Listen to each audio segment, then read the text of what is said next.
ಯಾರ ತಪ್ಪು? ಯಾಕಂದರೆ ಇಲ್ಲಿ ಚಲನಚಿತ್ರ ಕಲಾವಿದರು ಬರಬೇಕಾಗಿತ್ತು ಚಲನಚಿತ್ರೋತ್ಸವಕ್ಕೆ, ಹೌದು. ಅವ್ರನ್ನ ಆಹ್ವಾನಿಸಬೇಕಿತ್ತು ಸರ್ಕಾರ, ಹೌದು. ಇದರ ನಡುವೆ ನಟ್ಟು ಬೋಲ್ಟನ್ನು ಟೈಟ್ ಮಾಡುವಂತಹ ಮಾತುಗಳು ಬಂದಿದ್ದಾವೆ.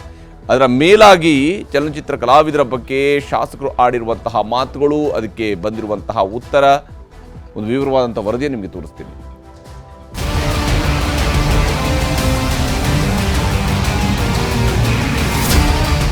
ಬೆಂಗಳೂರು ಅಂತಾರಾಷ್ಟ್ರೀಯ ಚಲನಚಿತ್ರೋತ್ಸವಕ್ಕಿಂತಲೂ ಈಗ ಸದ್ದು ಮಾಡುತ್ತಿರೋದು ಈ ಕಾರ್ಯಕ್ರಮಕ್ಕೆ ಕನ್ನಡ ಸಿನಿಮಾ ನಟರ ಗೈರುಹಾಜರಿ. ಅಂತಾರಾಷ್ಟ್ರೀಯ ಚಲನಚಿತ್ರೋತ್ಸವ ಎನ್ನುವುದು ಯಾವುದೇ ನಗರದಲ್ಲಿ ನಡೆದರೂ ಆ ಪ್ರದೇಶದ ಚಲನಚಿತ್ರ ಕಲಾವಿದರ ಪಾಲಿಗೆ ದೊಡ್ಡ ಹಬ್ಬ. ಆದರೆ ಕರ್ನಾಟಕ ಸರ್ಕಾರ ಆಯೋಜಿಸುವ ಬೆಂಗಳೂರು ಅಂತಾರಾಷ್ಟ್ರೀಯ ಚಲನಚಿತ್ರ ಉತ್ಸವದ ಬಗ್ಗೆ ಸ್ಯಾಂಡಲ್ವುಡ್ ನಟನಟಿಯರಿಗೆ ಉತ್ಸಾಹವೇ ಇಲ್ಲದಾಗಿದೆ.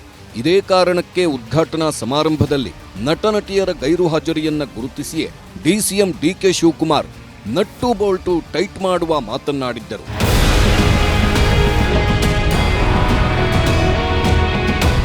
ಅಂತಾರಾಷ್ಟ್ರೀಯ ಮಟ್ಟದಲ್ಲಿ ಸದ್ದು ಮಾಡಬೇಕಾದ ಬೆಂಗಳೂರು ಅಂತಾರಾಷ್ಟ್ರೀಯ ಚಲನಚಿತ್ರೋತ್ಸವದ ಬಗ್ಗೆ ಕಲಾವಿದರ ಈ ನಿರಾಸಕ್ತಿಯನ್ನು ನೋಡಿ ಡಿಸಿಎಂ ಕೊಟ್ಟಿರುವ ಎಚ್ಚರಿಕೆ ಈಗ ಜೋರು ಸದ್ದು ಮಾಡುತ್ತಿದೆ. ನಮಗೂ ಗೊತ್ತಿದೆ ಎಲ್ಲ, ಯಾರ್ಯಾರಿಗೆ ಎಲ್ಲೆಲ್ಲಿ ನಟ್ಟು ಬೋಲ್ಟ್ ಟೈಟ್ ಮಾಡಬೇಕು ಅಂತ ಕೂಡ ನನಗೆ ಐ ನೋ ದಟ್. ಒಳ್ಳೆ ಫಿಲಮ್ ಅವ್ರು ಏನಾರು ಮಾತಾಡ್ಕೊಳ್ಳಿ, ನನಗೇನು ಗೊತ್ತಿದೆ ಅದು ಸತ್ಯ ಹೇಳಿದ್ದೀನಿ. ಟೀಕೆ ಮಾಡ್ಲಿ ಅಂತಾನೆ ಹೇಳ್ತಾ ಇರೋದು. ಯಾಕಂದ್ರೆ ನನಗೆ ಗೊತ್ತಿದೆ, ನಾನು ಅವ್ರಿಗೆಲ್ಲ ಎಷ್ಟು ಸಹಾಯ ಮಾಡಿದೀನಿ ಅಂತ ನನಗೆ ಗೊತ್ತಿದೆ. ಡಿಕೆ ಶಿವಕುಮಾರ್ ಹೀಗೆ ನಟ್ಟು ಬೋಲ್ಟು ಸರಿ ಮಾಡ್ತೀವಿ ಅನ್ನುತ್ತಲೇ ರಾಜಕೀಯ ವಿರೋಧಿಗಳು ಹಾಗೂ ಕಲಾವಿದರ ಒಂದು ಬಣ ಸರ್ಕಾರದ ವಿರುದ್ಧ ಕಿಡಿಕಾರಿವೆ.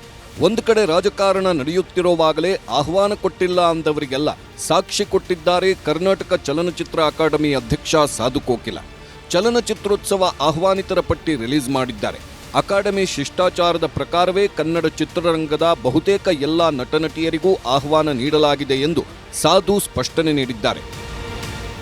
ವೆಂಕಟೇಶ್ ಅವರು ಮತ್ತು ಅನಂತ್ ಅವರು, ಯಾಕೆಂದರೆ ಅವರೇ ಪಿ ಆರ್ ಒಗಳು, ಅವರ ಜೊತೆ ಮತ್ತು ರಮೇಶ್ ಅವರು, ಅವರ ಜೊತೆ ನಾವು ಮುಂಚೆನೇ ಮಾತಾಡಿ 3-4 ದಿವಸಗಳಿಗೆ ಮುಂಚೆನೇ ಎಲ್ಲವನ್ನು ಕಳಿಸಿದ್ದೀವಿ.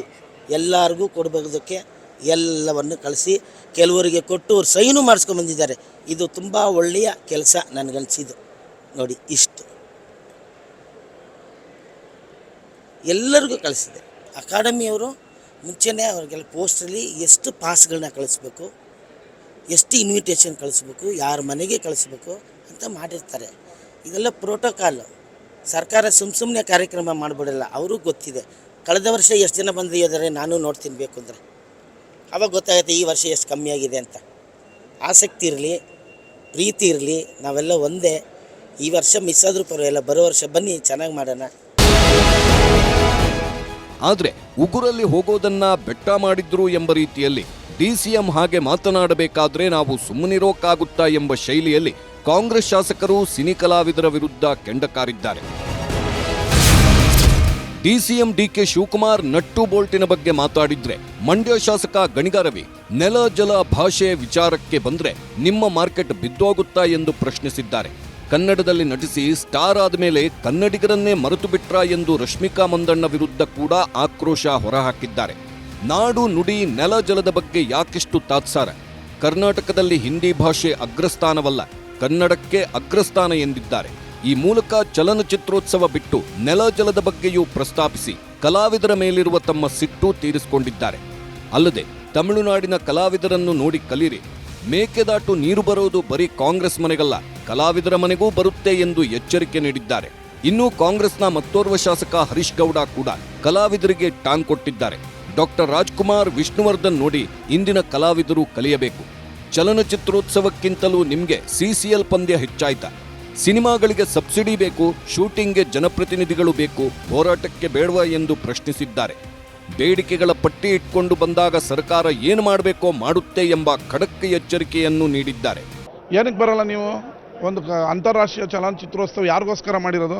ಏನಕ್ಕೆ ಬರಲ್ಲ? ನೆಲ ಜಲ ಭಾಷೆಗೆ ಹೋರಾಟಕ್ಕೆ ನೀವು ಯಾಕೆ ಭಾಗವಹಿಸಲ್ಲ? ನಿಮ್ಮ ಮಾರ್ಕೆಟ್ ಬಿದ್ದೋಗುತ್ತೆ ಅಂತನಾ? ಏನಂತ ಕ್ಲಾರಿಫಿಕೇಶನ್ ಸಿಗಬೇಕಲ್ಲ. ಇಲ್ಲ ನಾವು ಇನ್ಮೇಲೆ ಭಾಗವಹಿಸ್ತೀವಿ ಅಂತನಾದರೂ ಒಪ್ಕೋಬೇಕಲ್ಲ.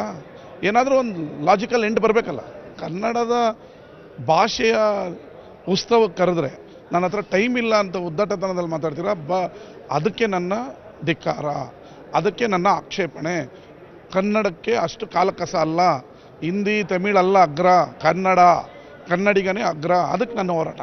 ಡಿ ಕೆ ಶಿವಕುಮಾರ್ ಅವ್ರು ಏನು ಹೇಳೋರೆ, ನಟ್ಟು ಬೋಲ್ಟ್ನ ಟೈಟ್ ಮಾಡಬೇಕು ಅಂತ, ಅದನ್ನು 100ಕ್ಕೆ 100 ಅವರು ಅಂದರೆ ನಟ್ಟು ಬೋಲ್ಟ್ ಮೀನ್ಸ್ ಅವ್ರ ಮುಂದಿನ ದಿನಗಳಲ್ಲಿ ಏನು ಅವ್ರ ನೀಡ್ಸ್ ಇರ್ತದಲ್ಲ, ಆ ನೀಡ್ಸ್ನ ಕೇಳ್ಕೊಂಡು ಬಂದಾಗ ಅದಕ್ಕೇನು ಉತ್ತರ ಕೊಡ್ಬೇಕು ಅದನ್ನು ಕೊಡುವಂಥ ಕೆಲಸವನ್ನು ನಮ್ಮ ಸರ್ಕಾರ ಅಂತಲ್ಲ ಎಲ್ಲ ಸರ್ಕಾರಗಳನ್ನು ಮಾಡ್ತದೆ. ಮುಂದಿನ ದಿನಗಳಲ್ಲಿ ನಮ್ಮ ಕರ್ನಾಟಕ ರಾಜ್ಯವನ್ನು, ಕರ್ನಾಟಕ ರಾಜ್ಯದ ಜನ, ಭಾಷೆ, ಜಲ ಇವನ್ನ ನಿರ್ಲಕ್ಷ್ಯ ಮಾಡಿದ್ರೆ ಚಿತ್ರನಟರು, ನಮ್ಮ ರಾಜಕಾರಣಿಗಳನ್ನು ಅವ್ರ ಬಗ್ಗೆ ನಿರ್ಲಕ್ಷ್ಯವನ್ನು ವಹಿಸಬೇಕಾಗುತ್ತೆ. ಒಂದು ಪಕ್ಷದ ಕಾರ್ಯಕ್ರಮಕ್ಕೆ ಸಿನಿಮಾದವ್ರು ಬರಲಿಲ್ಲ ಅಂತ ನೀವು ಅಧಿಕಾರಕ್ಕೆ ಬಂದಾಗ ಸೇಡಿನ ರಾಜಕಾರಣ ಮಾತಾಡೋದಿದೆಯಲ್ಲ, ಇದು ತಮಿಳುನಾಡು ಮಾದರಿ ಆಗುತ್ತೆ. ಇಲ್ಲಿ ಯಾರು ಸಹಿಸ್ಕೊಳ್ಳಲ್ಲ ಇದನ್ನ.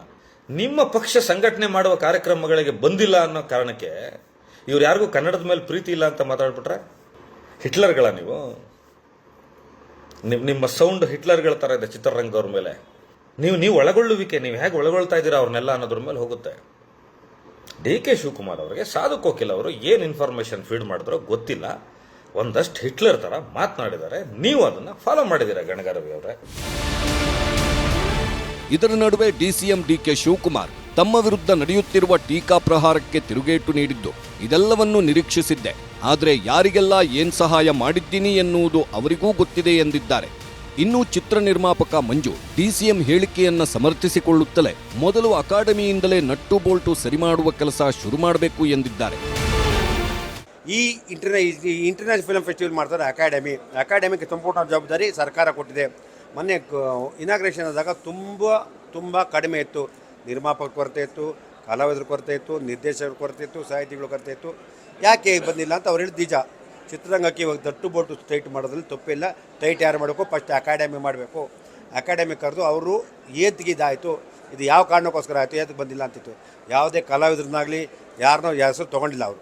ಡಿ ಕೆ ಶಿವಕುಮಾರ್ ಕರೆಕ್ಟಾಗಿ ಹೇಳ್ತಾರೆ, ಯಾಕೆಂದರೆ ಅವ್ರು ಚಿತ್ರೋದ್ಯಮದವರು. ಇನ್ನು ಡಿಕೆ ಶಿವಕುಮಾರ್ ಅವರ ನಟ್ಟು ಬೋಲ್ಟು ಹೇಳಿಕೆ ಅಧಿವೇಶನಕ್ಕೂ ಆಹಾರವಾಗಿದೆ.